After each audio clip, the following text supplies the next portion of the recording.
News at Noon starts right now. The jury will soon decide the fate of a military veteran accused of murder. Roger McCracken's attorney argues he shot and killed Ronnie Riddle in self-defense. Our Daniela Ibarra is there for the closing argument. So, Daniela, what have you heard so far? Well, so far, the jury has heard a lot of arguments. Right now, they're listening to the prosecution make their final rebuttal. They have listened to the defense already make their argument. They have a lot to think about. The big question they have to think about now, did Roger McCracken shoot Ronnie Riddle in self-defense? Defense attorneys argue McCracken was trying to protect his family. The shooting happened back in September of 2021 at a southeast side apartment complex. McCracken's attorneys say his decision to shoot Riddle was a split-second decision because he believed Riddle was going to hurt his wife and daughter. Prosecutors argue this was just a neighborly dispute that escalated. They're trying to convince the jury McCracken had no right to take a life into his own hands. We cannot, in our community, just kill people because we feel that they are bad people. We cannot make that decision ourselves. We cannot use the law as a sword and place it on people we don't like's throats. Once closing arguments wrap up, the jury will head back to deliberate. McCracken, if found guilty, he faces anywhere between 5 to 99 years in prison or life in prison. And as soon as the jury comes back with a verdict, we'll let you know on KSAT.com and, of course, on the later shows. We're live from the Covina Reeves Justice Center. Daniela Ibarra, KSAT 12 News. Thank you, Daniela. Also new at noon, in the past 15 months, the San Antonio City Council has formally reprimanded 3 of its own members. Now the council is passing a formal code of conduct. The new code focuses largely on council's interactions with each other and city and council staff. It's not clear if it would even cover the 3 recent censure and no confidence rulings. Some council members worry the code would be a slippery slope and used as a political tool, while Mayor Nirenberg argued the code does nothing new. Codes of conduct, visible or not, are not guardrails for us to crash into and test where they are. They're expectations that we have as members of the public. So what I would say is, regardless of whether or not they're written, we have them. The only action council members can take for violations of the code of conduct, issuing a member a letter of reprimand, official censure, or call on them to resign, all of which are symbolic gestures. The council doesn't have the power to force one of its own members from their position unless they are convicted of a felony or misdemeanor involving moral turpitude. Also new this noon, Florida's governor says he is sending members of his state's National Guard to the Texas-Mexico border. Governor Ron DeSantis says he's deploying about 1,000 people, and it's not the first time this has happened. Florida also sent National Guard soldiers to Texas last summer.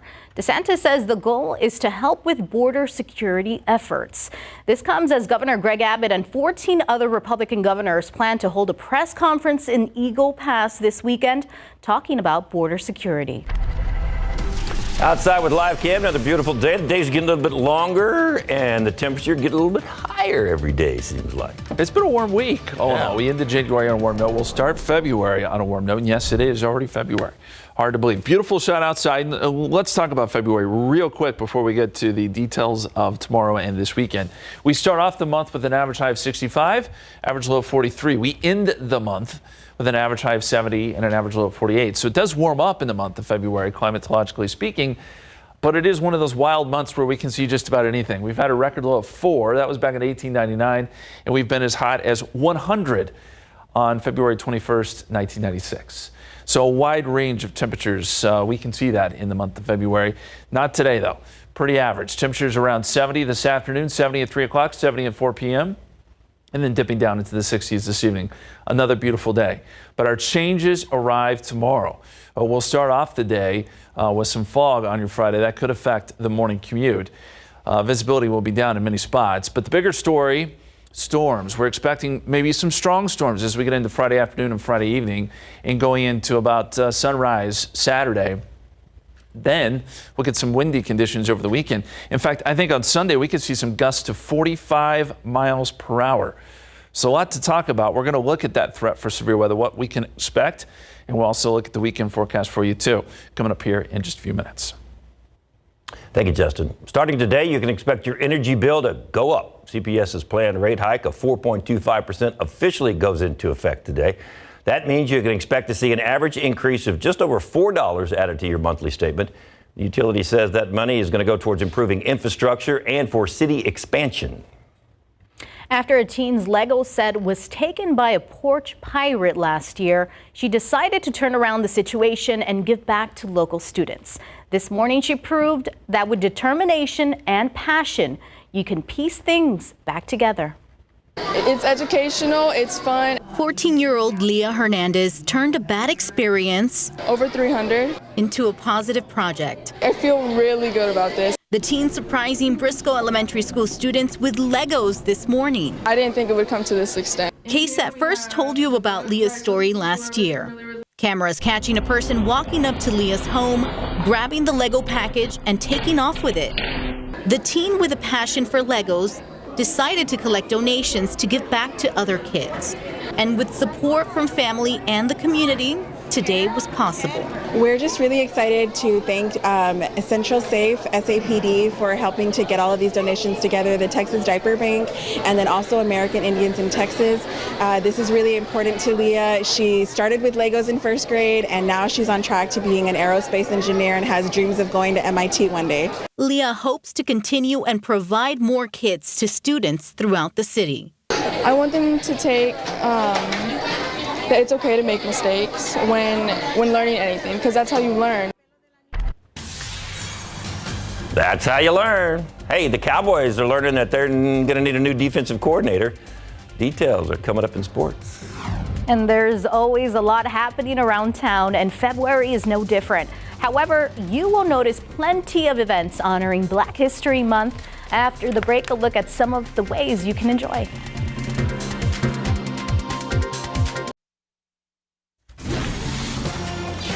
Today is February 1st, and that means it is the first day of Black History Month. And throughout February, you're going to notice events all around town. Lisa Jackson joining us now in the studio to talk about some of those events. Hi, Lisa. Hi, Tiffany. How are you doing? Great. We are looking forward to a big month. But let's start with this. It's always amazed me. San Antonio does not exactly have a huge Black population compared to other major cities across this country, but yet we have had some major contributions from that community over the years. And that's what we're going to be able to learn about this month. We have a whole 28 days to learn about Black History Month. But there have been some notable people here. You guys have probably driven by St. Philip College, all your life, done something. Yeah. But it's founded in 1898 by Artesia Brown. It's now an HBCU and a well-known college university here, a part of the college and university system in Texas. So we also have Miss Hattie Briscoe. She is the first African-American to graduate with a law degree from St. Philip's, and she practiced for years. And this is during the years of segregation. Okay, so we also have, this is my favorite guy, Dr. Bernard Harris. In 1995, Dr. Harris was the first African-American to walk in space, and he's a graduate of Sam Houston High School. There you go. It's amazing. So much history here. And so many events this month. Yes. So let's start with the first one, A Raisin in the Sun, taking place at the Classic Theater of San Antonio. Tell us about the story of this family. Okay, guys, this is such a classic film. I don't know if you're familiar with the Sidney Poitier adaptation of the film. So this is a family in Chicago, and it's in the 1950s. So they're making that transition. They're trying to make that transition upwards. And so you get to see the story of how the struggle to make the transition. This is being directed by Darcel Boyce here in San Antonio, and I believe the first night is already sold out. It's a hot ticket in town. It'll connect with a lot of people. It connects with a lot of people. It's just that transition that every family has made in America, trying to move up. Black History Month for children, always very important. A lot of books out there that they can be reading about Black history. So we have the 9th annual Black Book Festival. It's on MLK Drive. It is free. It is focused on literacy and Black history. They're encouraging children of all colors and races to come out and enjoy a free book and some story time. So I'm really excited about that one. There's the word right there, free book. Free book. They take a $13 donation. Okay. If you can get it. But it's a free book, and it's wonderful. Man. And now with people trying to tamp down Black history. This is the time to get your kids interested. But it's also important for kids to actually be reading a book. Reading a not book reading it and off getting some a of the- story. Yeah. They get a story and they get to interact with other children. Forget those that are there. electronic Exactly. pieces. Just go out there and Free get books. a real book. You Free turn books. Pages. That's Then great we stuff. head over to one of our favorite spots in downtown, the Riverwalk. So that's a one-of-a-kind Black History River tour taking place. Yes. Tell us about what type of history we're going to travel through here. Well, this is the SACAM Black History Riverboat Tour, and I took it. It is amazing. Wow. You're going to go through the river, and you're going to float down, and they're going to point out this and point out that and show you all these different things. You're going to find out that Maya Angelou liked to hang out here, and Alex Haley was hanging out here, and all these different things. The historical background of African Americans here in San Antonio, Texas. Year-round, you can still always go to SACAM. You can always go to SACAM. It's located at 218 South Presa in La Villita.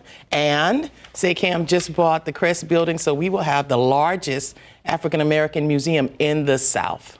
Amazing. One of the most well-known schools across not just Texas, but across the country, even across the world, is the Carver Academy here in San Antonio.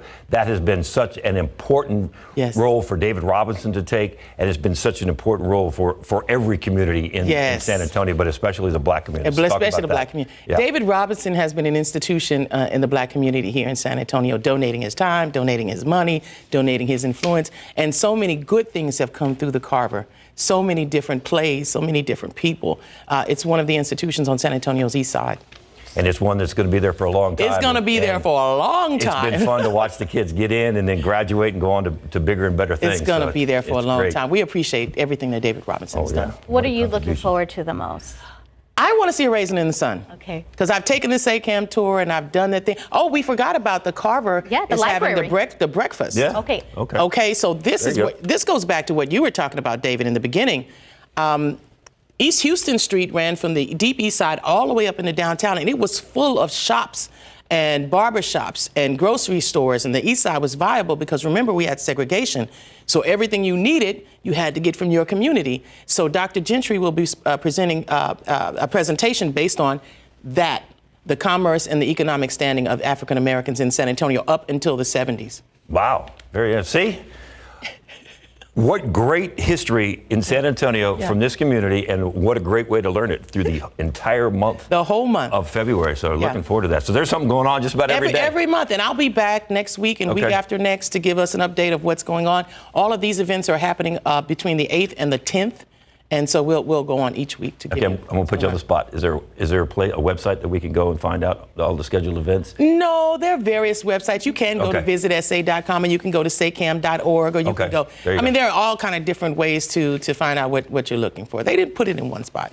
KSAT is the spot. There you go. We got all the information. Exactly. We'll have all this for you on our website. Thank you so much. Thank you for having me. Anyway, we'll look forward to it. This will be a fun month. All right. Thank you. Thanks for being here.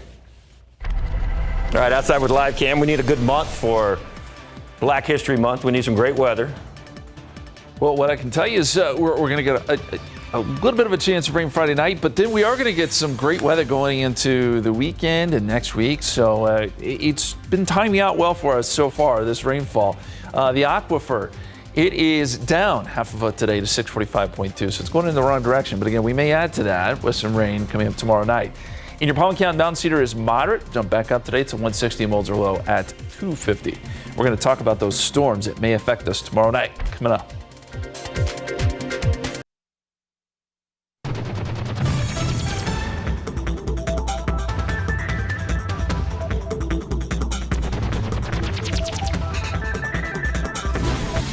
Welcome back. The good news is, Justin's the boring week we've had, same old blue skies every afternoon, highs in the right there 70s. He didn't have to worry about that anymore. Here's the good news. What is that behind you? What's behind us? Yeah, what's that? Wow. It's like, is this our fiesta? Fiesta? This is our paper flower wall. Yes. It's beautiful. I know. We have made those on the show before. So with one of our guests who did us a favor of doing that. Mm-hmm. So yes, we just utilize all sorts. It's like moving the furniture around in the house or something like that. So hey, okay. Question of the day. Your favorite rom-com movie? And David admitted, yes, you do watch rom-coms with your wife, right? He froze. Yes, he does. What was that? Yeah, I do. I don't. You go first. The correct answer is yes, I can't think of a David. favorite. What's yours, Mike? Go ahead. If you say no, you're lying, David, because I mean we all do. And so, but what's your favorite rom-com? I don't know. Okay. Tiffany, what's your favorite rom-com? I'm going to send it back to you. Okay, well, everyone else can scan that QR code and weigh in. Yes. Okay, I don't want to give it away. We're going to tell you about a really cool competition. What's yours, Mike? What's your favorite rom-com? Oh, don't get him started. We don't have that long. Come on, real quick, give us one. Oh, no. Okay, I'm going to say How to Lose a Guy in 10 Days. Oh, that's a good hilarious one. movie. How to Lose a Guy in 10 Days. Yes, very funny. You need to add it to the list. It's a good one. My wife might like that one. It's very, very funny. Just add that to your weekend movie list, David. Matthew McConaughey and Kate Hudson. Anyway, a great way for you at home to play along with a little competition about rom-com movies. So. Okay, and it's on our website, salive.com right now. Yes, indeed. And we're going to be back down here with more SA Live right here at beautiful Market Square in 40 minutes. All right. We'll look forward to it. I know Justin like wants to share his Yeah, favorite. what is it, Justin? Okay, so here's the You thing. see? What's the movie? I think it has Ryan Reynolds and Sandra Bullock and I think Betty White's in it. I can't remember the name of it, but it was pretty good.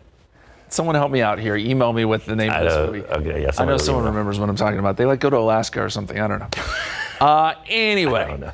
we got to talk about the drought monitor. So 2 weeks ago, we were in kind of a bad spot. It was there was some improvement, but we were still in an extreme drought here around San Antonio, Medina Lake, Bernie, Blanco, Canyon Lake. Now, with the recent rains, we've seen improvement. This is the new drought monitor that's out today, and look at this. Parts of San Antonio are now in a moderate drought, which isn't perfect, but it's so much better.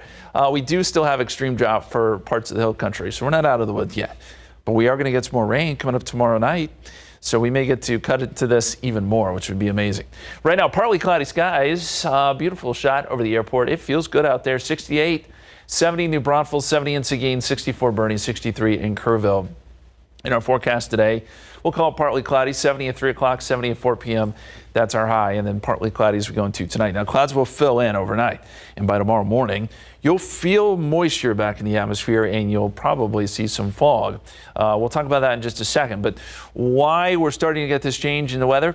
Well, we've got a big storm system that's coming on board across the western half of the country. Rain stretches from Seattle all the way down to LA. We've got snow in the higher elevations. It's a busy scenario out west, and some of that energy is headed towards South Texas. So let's time this out for you. Here's what we think will happen. By the time we get into tomorrow morning, 7 a.m., dense fog. We've got clouds, low clouds, fog, visibility's down, so this could affect your Friday morning commute. Clouds will stick around for a little while tomorrow. We may see some peaks of sun, but by 4 or 5 o'clock, we're starting to get some rain developing. We could see a few showers along the I-35 corridor, but I think it's out west where the action really starts to bubble up. And this is where we could see some stronger storms. So Del Rio, Eagle Pass, Carrizo Springs, those are places we'll have to watch early on to see if we get any strong storms. These storms will progress east. We could also see some strong to severe storms during this time frame. This is around 8 o'clock, and that includes here in San Antonio. Hail and gusty winds are our main threats here with these storms, and then they'll push east by midnight, probably dropping some heavy rain. As they do, rainfall rates and rain in general will pick up as this activity moves east of San Antonio. Another little broken line of showers and storms may move through around 4 o'clock, and then we'll start to see this clear out by 7 a.m. Saturday, just in time for all the festivities going on Saturday morning. It'll clear out pretty rapidly, but we'll get some breezy winds behind this. This is the severe weather risk Friday afternoon and Friday evening.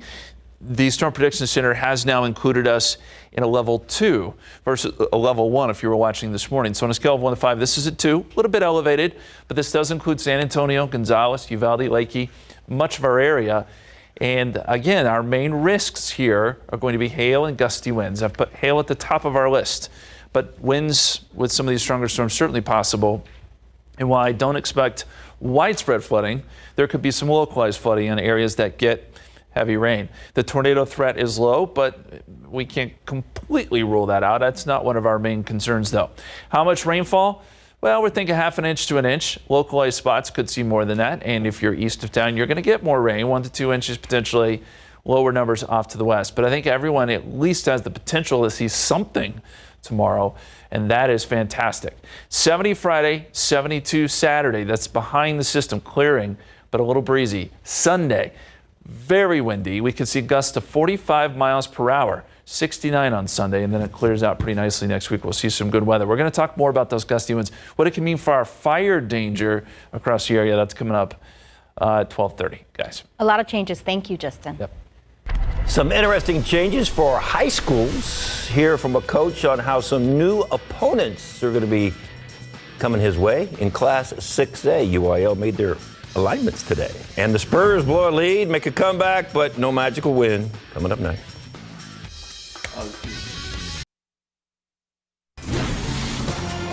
It is the biggest day for high school sports in the offseason. It is UIL Realignment Day. The day schools find out the district they will be playing in the next 2 seasons, starting in the fall of 2024. This is what it looked like at the District 20 offices this morning. Coaches from all over South Texas trying to find out if they have changed districts and what teams to get ready for over the next couple of years. One of the biggest in the biggest class, Class 6A, now District 29, the UIL dropped a new Bravos down to 5A and added 2 new schools, Buda Johnson and Comal County Canyon. They joined Steele, Justin, East Central, San Marcos, and Clemens. New challenges for teams like Steele. We talked with Knights head coach David Sines this morning.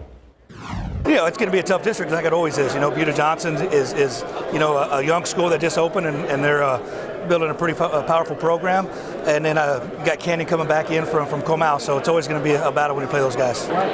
Some other interesting moves. John Jay moved down to 5A D1, District 14, to join some other SA schools like Southwest, Southside, South San, and Southwest Legacy, along with Eagle Pass and Laredo schools in that district. A couple of rivalries stay intact, like the Frontier Bowl. Our photog Mark Mendez is able to get reaction from several other coaches. More from them on KSAT 12 News at 5. And KSAT Sports' Mary Rominger has a full article about all the big moves on our website, ksat.com. Football coverage brought to you by Davis Law Firm. As if losing early in the playoffs wasn't bad enough for the Dallas Cowboys, looks like they have lost their defensive coordinator, Dan Quinn. As according to Adam Schefter at ESPN, he will be the next head coach of the Washington Commanders. Quinn was the Dallas defensive coordinator for 3 years. This past season, the Cowboys were 5th in combined points, 7th in yards. The D also led the league in turnovers with 93. Quinn, who's 53 years old, takes over for Ron Rivera. The Commanders were 4-13 this past season. They haven't had a winning season since 2016. Spurs are feeling like that, too. This year should be Rookie of the Year. Victor Wembanyama getting a close-up look at last year's Rookie of the Year. Paolo Banchero with the Orlando Magic. Jeremy Sohan came out showing off a little magic last night. Sohan was able to gather offensive board, gets paint put back. He had a big night. Other end, Wembanyama knocks that one away. Here we go. Sohan. Yeah, you got to love that. See, those young kids got some ups, but not enough. Orlando young as well. They put a pretty big lineup on the floor. Mo Wagner lays down the hammer. Spurs trail by 6 at halftime.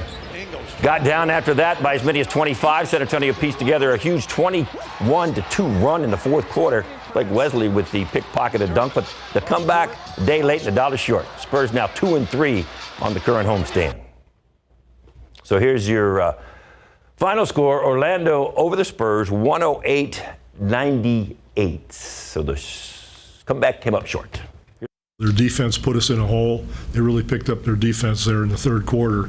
And, that's always, when it gets real physical like that, that's a little bit of a problem for us. And as you say, until we adjusted to it and understood that that's what was happening and we couldn't stand in cement, that we had to move the ball better. But we have a tendency when we get down that it's not a selfish thing, but it's just an unwise thing where we're going to do it on our own. And we're not built like that right now. We've got to do it together. But we'll forget that because people try too hard to do it on their own. The more assists, the better they play. And then when they get down, they start just firing up shots and don't move the ball around much. That's part of the problem. But we'll see. So they got 2 more at home before they go on the road trip. So. Okay. We still have those 2 more games then. Yep. All right. Big changes coming to some popular streaming services, and it could mean an end to sharing accounts. And the World Health Organization with some new information out today saying that cancer rates are up. Ways to lower your risk in the next half hour. Welcome back. Cancer rates are on the rise around the globe. That's according to the World Health Organization. Globally, cases are projected to increase by about 77% in the next 25 years.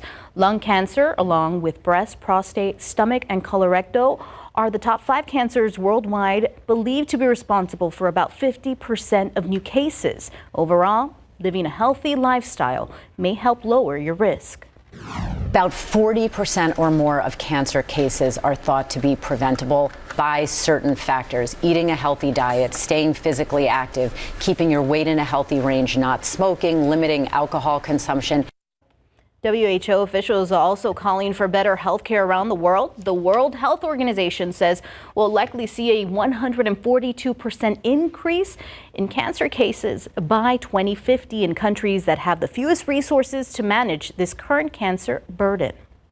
Today kicks off American Heart Month. Heart disease, the leading cause of death among U.S. adults.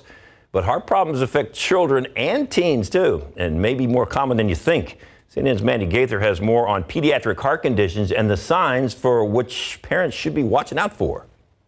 In the U.S., nearly 1 in 100 babies is born with a heart disease or defect every year, according to the CDC. Some of those might be more mild, but some can be much more significant. Pediatric cardiologist Glenn Iannucci with Children's Healthcare of Atlanta says not all heart problems are caught before birth. There are some conditions that can be missed in routine prenatal ultrasounds. Really, that kind of underlies the importance of going for routine health checks with a pediatrician where they can listen, and then certainly if there's any concerns, getting evaluated beyond that. There are medicines and surgeries that can help with even the most severe congenital heart problems, but first the condition has to be detected. Iannucci says signs of a heart condition will vary based on the age of the child. In general, for infants, it may include poor feeding, trouble gaining weight, or persistent fast breathing even at rest. In older children, red flags may be persistent vomiting, chest pain, passing out during physical activity, or shortness of breath and poor stamina while being active. In the teenage years,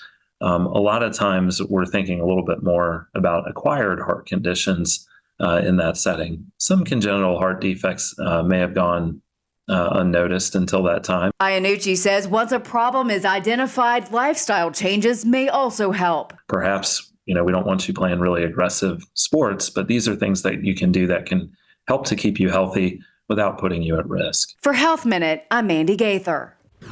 Big Pharma and the government will begin to haggle over the prices of some of the costliest drugs for millions of older adults. The Centers for Medicare and Medicaid Service will present an opening offer to drug makers today on each of the prices of 10 medications. They include drugs used to treat heart disease, certain cancers, diabetes, autoimmune diseases, and other conditions. Mandated by the Inflation Reduction Act, it marks the first time that Medicare has been able to negotiate with drug manufacturers over prices. The negotiations are set to last through August 1st. Final prices are set to be announced September 1st, but they won't go into effect until 2026. The Federal Communications Commission wants to make robocalls generated by artificial intelligence illegal. The FCC says there has been a rise in these type of calls during the last few years, so the agency has proposed the Telephone Consumer Protection Act include voice cloning technology used in common robo scams targeting consumers illegally. The FCC says that by taking this step, state attorneys generals are going to have new tools to go after bad actors behind the nefarious robocalls and hold them accountable under the law. Disney is set to begin banning password sharing on its streaming services. It's a move that follows in the footsteps of one of its top competitors, Netflix. In an email to Hulu subscribers Wednesday, the company said it would start limiting sharing accounts outside of your household starting March 14th. Hulu's user agreement, along with those for Disney Plus and ESPN Plus, prevent users from impersonating someone else by using their username or password. All 3 user agreements were last updated on January 25th. It's unclear, though, when the password sharing language was added to the agreements for Disney Plus and ESPN Plus. Outside with Live Cam, thanks to our movie-loving audience. Justin got his question answered real quick, too. They knew that answer fast. I appreciate to everyone who emailed me or messaged me on social media. The Proposal, that's what it is. That's what it was? Yeah, it's a good movie. You should check it out. Thank you again for all those who couldn't remember the name. Hey, I want to show you a picture. David, you may not know these folks yet, but you're going to be friends with them here soon. They are going to be on the carriage ride with you. They are the KSAT Insider. Wow. All right. There you go. Awesome. So this lovely couple here, lovely folks, will be on the carriage ride with you, and they get to ride with the on the Insider's carriage during the Western Heritage Parade. Well, they got their horses. They're ready to go. Yeah, there's a couple more pictures we'll share, but yeah, man, that's awesome. Awesome. Look forward to seeing them. Yeah, it'll be fun, and we hope that the weather shapes up well for Saturday. Looks like it will. Looks like this is all going to time out really well. We'll get the rain out of here just in time for the parade and for the cattle drive. You see all the unsettled weather out west. That's the storm system that'll be moving in our direction next couple of days. Right now, it's producing heavy rain in Southern California. Nothing here yet. We did have some low clouds this morning. Those have kind of broken up here over the hill country. Now we're getting a scattering of cumulus clouds over San Antonio, but none of which are yielding any rain. It's just going to be a partly cloudy afternoon. So our forecast today, 69 at 2 o'clock, 73 p.m. That'll be our high. And we'll dip back down to the 60s tonight. It will not be as cold tonight because moisture will be pouring in. And by tomorrow morning, we're talking some pretty thick fog. Another look at that forecast, and we'll talk winds over the weekend as well, coming up in just a couple minutes. Thanks, Justin. Colleges and universities not going to be given any data from the FAFSA or FISA until mid-March. That means that a lot of students waiting for financial aid are going to have to keep waiting.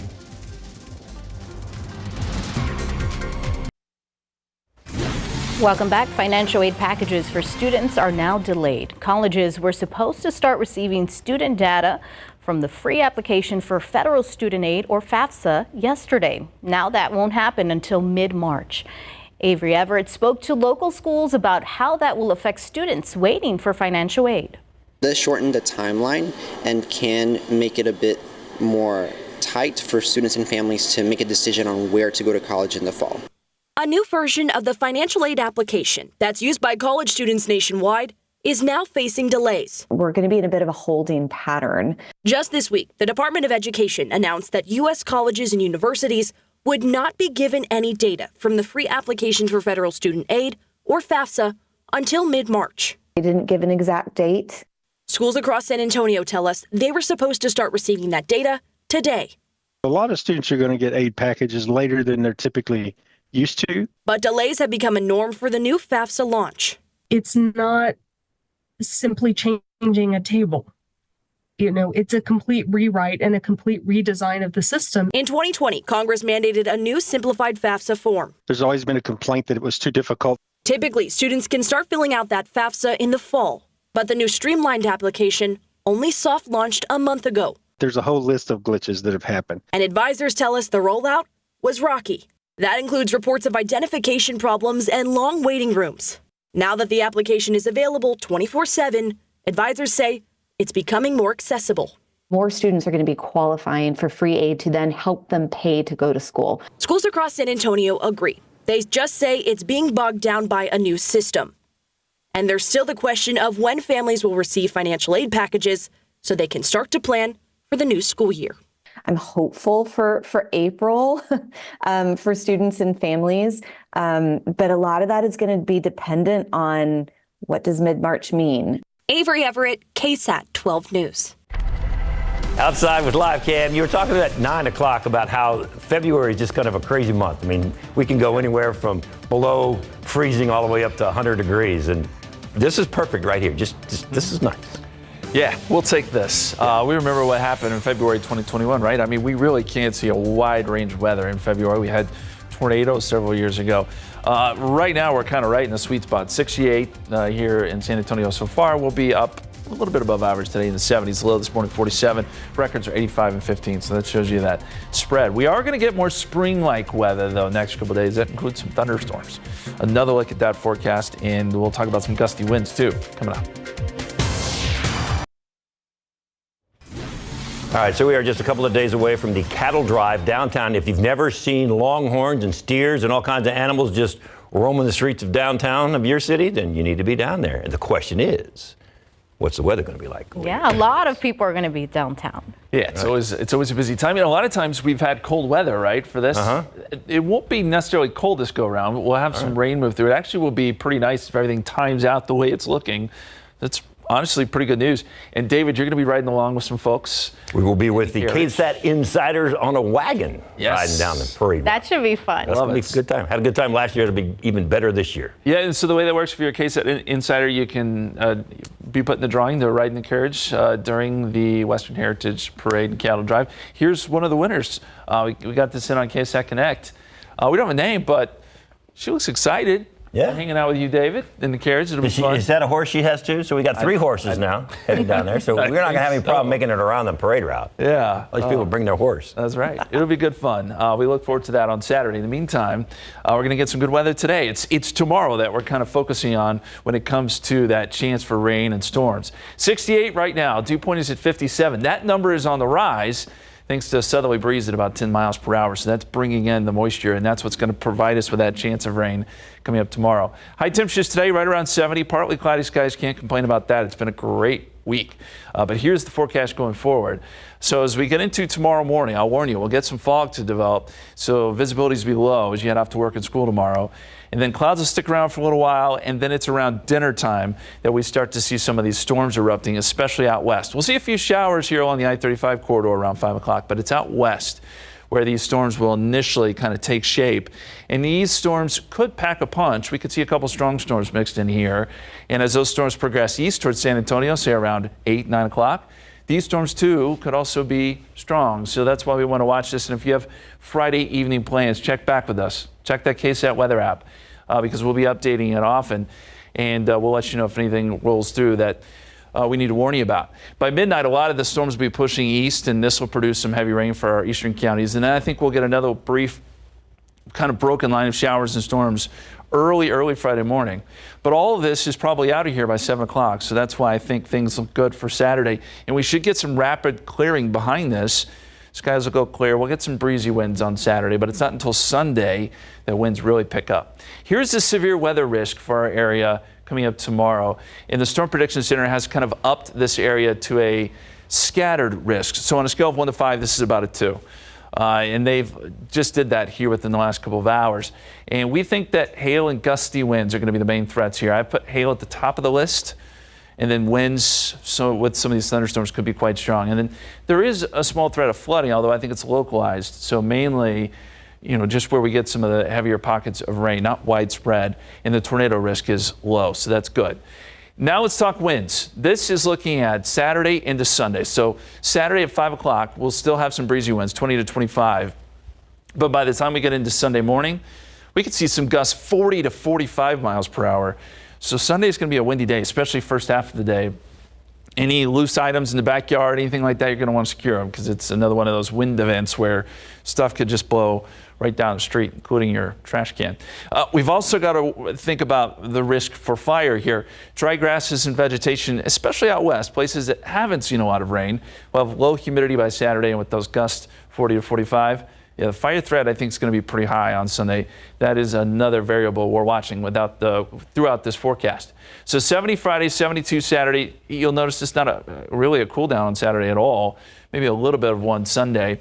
And then some great weather Monday, Tuesday, Wednesday with lows in the 40s and highs in the 60s. We'll be right back. All right, back downtown, Market Square. Okay, guys, I figured this out. I just want you guys to know I've been thinking about this for the last 40 minutes. Thank goodness, because we're on the edge of our seat. I know. So I went with Romancing the Stone.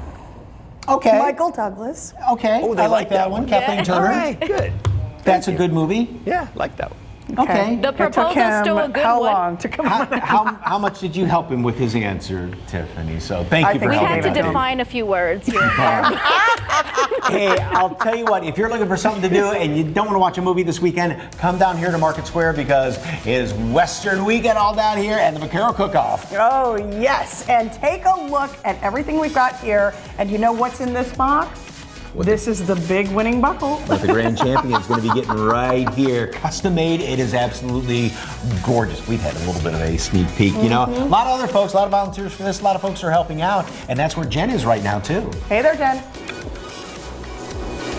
Yes, speaking of helping out, the students here at South 10 are going to show you how they can go from this to this. Take a look at this plaque. The students here are very talented. We're going to go through the whole process and tell you more about the partnership they have with the San Antonio Stock Show and Rodeo. All right, looking for something fun to do on Valentine's or Valentine's Eve. How about a nice dinner? And Leah Payne from Vibrant Works is here right now. Great fundraiser, right? We're gonna have wine and bourbon and delicious food, but we're gonna do it all under blindfold. And we're gonna explain why coming up in just a couple of minutes. And it's all for a good cause. All right, well, it is that time of year where it is all about romantic comedies. So scan that QR code and let us know what's your favorite rom-com, and we're going to tell you how you can play along in a choose the rom-com kind of game. Wonder if somebody else is going to vote for romance and some of the favorites. That and a whole lot more coming up on SA Live. I don't think so.